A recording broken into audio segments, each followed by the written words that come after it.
সকাল এখন ৫টা।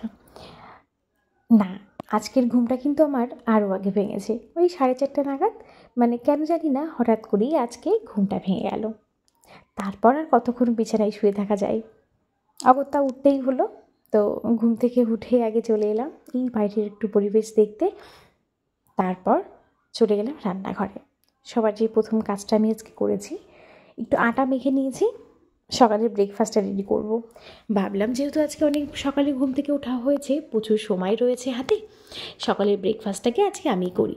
আর রেডি করে রেখে গেলে মায়ের একটু সুবিধা হবে। আর আজ বৃহস্পতিবার, যেহেতু পুজোর একটা বিষয় রয়েছে, সকালে উঠেই মা বলেছে পুজো দেবে, তো ভাবলাম ব্রেকফাস্টটা যদি আমি গুছিয়ে রেখে যাই তাহলে মার একটু সুবিধা হবে, কারণ দুপুরে তো আবার রান্নাবান্না থাকবে। তো আজকে না অনেক দিন পর একটু আটা মেখেছি আর আলুর তরকারি করব। এটা অনেক দিন ধরে খেতে ইচ্ছা করছিল, কারণ আমরা শীতের টাইমটাতে আমাদের বাড়িতে রুটি করা হয়। আমরা রুটি সবজিটা প্রেফার করি শীতে, কারণ শীতে না আমার ম্যাক্সিমাম টাইমটাই আমার এবং আমার বাড়ির সবাই মানে রুটিটাই পছন্দ করে, ভাত কেউ খেতে চায় না। আর গরমকালে ঠিক উল্টোটা, মানে গরমকালে আবার কেউ রুটিটা খেতে চায় না। তো আজকে অনেক দিন পর ভাবলাম তাহলে সকালে একটু রুটি করে খাওয়া যাক। এখন আমার এদিকে আটা মাখা কমপ্লিট হয়ে গেছে। আর আমি এই যে আটাটা মেখে এখন ডোগুলো করে নিচ্ছি। আর দেখেছেন আমি কি সুন্দর বাবু হয়ে বসে পড়েছি, মানে আসন করে বসে কিন্তু আমি এখন রুটিগুলো বেলবো। আর আমি না ওইভাবে এই রুটি বেলা এবং সেঁকা এই দুটো জিনিস একসাথে করতে পারি না, কারণ অনেক দিন ধরে অভ্যাসটা নেই। তো মানুষ মানেই তো অভ্যাসের দাস, তাই না? কোনো কিছু দেখবেন একটু সেই অভ্যাস থেকে বেরিয়ে যাবেন, সে আগের মতো আর পারফেক্ট ব্যাপারটা আর থাকবে না। তো যেহেতু অনেক বছর সেভাবে কোনো কাজ মানে রান্নাবান্নাটা করা হয় না, তো সেই পারফেক্ট ব্যাপারটা তো আসে না। ওই জন্য আমি আগে সুন্দর করে বসে নিয়ে বেশ কয়েকটা রুটি বেলে নিই, দেন আবার সেঁকি, মানে এইভাবে কমপ্লিট করি। কিন্তু একটা টাইম ছিল জানেন তো, অনেক ছোটোবেলাতে আমি যখন রান্না করতাম তখন আমি কিন্তু বাড়িতে মানে 25-30টা রুটিও একসাথে করেছি। সেগুলো এখন অতীত। যাই হোক, বর্তমানে আমি এখন পারি না, মানে আমার শাশুড়ি মার জন্য সমস্ত কিছু উনিই করেন। আমি মাঝে মাঝে ভাবি ভবিষ্যতে যে আমি কী করব, মানে যাই হোক, এখন আমি রুটিগুলো বেলে নিচ্ছি, দেন এইগুলো সেঁকবো। আর এর মধ্যে মা উঠে গেছে, মা গেল ফুল তুলতে, মানে ফুলগুলো তুলে নিয়ে এসে দেন মা বললো কি আমি সেঁকে দেবোক্ষণ, মানে রুটিগুলো আমি করব। যাই হোক, আমি মা আস্তে আস্তে বাকিটা করতে থাকি, স্টার্টিংটা করি, বাকিটা মা এসে করবে। আর আজকে যেহেতু বৃহস্পতিবার, মানে ঠাকুর ঘরের কাজও রয়েছে, তো সেটাকেও করতে হবে। আর 7টার মধ্যে কত কাজ করা যায়। তো তারপর বড় মা এসে বড় মাকে ছাদে বসিয়ে দিয়েছি। আজকে এই গতকাল মা বাজার থেকে শাক, কচুরলতি এগুলো সব এনেছিল, সবজি টবজি, তো সেইগুলোই বড় মাকে বললাম একটু গুছিয়ে দাও, মা তাহলে রান্না করতে পারবে। আর আজকে মায়ের একটা বিশেষ পুজো আছে, যার জন্যই জোগাড় যন্ত্র। তো ঠাকুর ঘরের কাজ তো আমার এখন সমস্ত কিছু কমপ্লিট হয়ে গেল। দেন আবার একটু নিচে যাব। আরে দেখুন কত ফুল তুলে নিয়ে এসছে মা, এই ফুলগুলো দেখতে আমার বেশ ভালো লাগে। আর এই যে নিচে এসে দেখি বিদ্যাজ্যোতি ঘুম থেকে উঠেছে, এই যে তাকাতে পারছে না ঠিক করে, আবার এসেই যেই দেখেছে আটা মাখা, আটাগুলো নিয়ে খেলতে বসেছে। ছোটোবেলার থেকেই মানে সব বাচ্চারাই আমি জানি আটা দেখলে পরে একটু নিয়ে খেলার একটা আসে, ওটা ছোটোবেলায় আমরাও করতাম।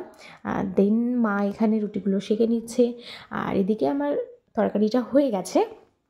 সকলের জন্য একটু চা সেঁকে দিলাম, বড় মাকে তো আগেই দিয়ে এসেছি, আর মার জন্য আমার হাজব্যান্ড এদের জন্য একটু চা সেঁকে দিলাম। তো এখন ওরা চাটা খাবে।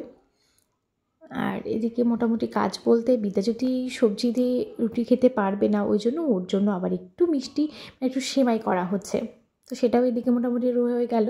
তো মোটামুটি কাজ কমপ্লিট। আমি এর মধ্যে যাই একটু রেডি হয়ে নিই স্কুলের জন্য, আর তারপর আমার টিফিনটাও একটু গুছিয়ে নেব।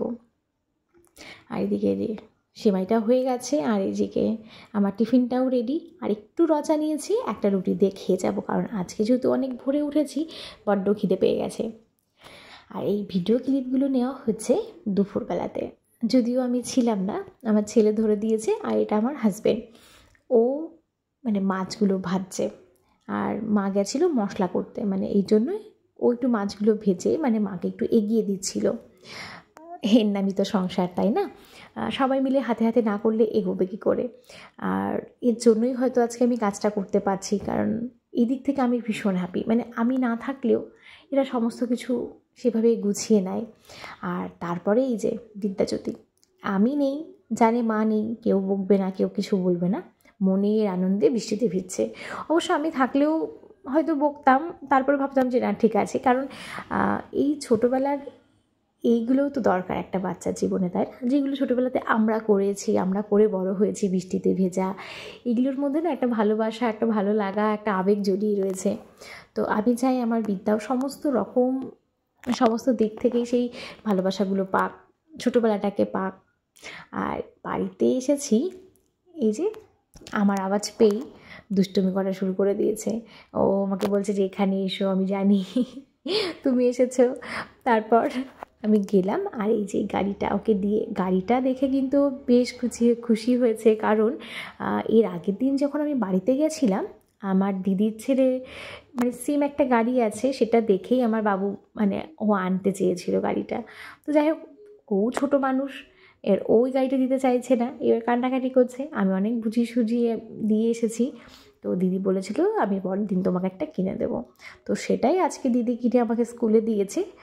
দিদি ছেলেও আমাদের একই স্কুলে পড়ে। তো নিয়ে এসছি, গাড়িটা পেয়ে তো খেলা শুরু করে দিয়েছে বাবার সাথে।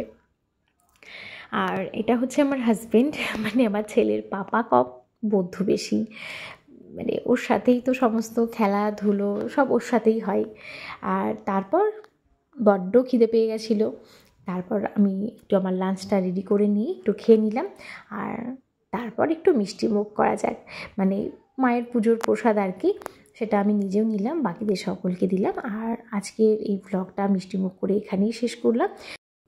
দেখা হবে আরও একটি নতুন ভ্লগে। সকলে ভালো থাকবেন, সুস্থ থাকবেন, টাটা।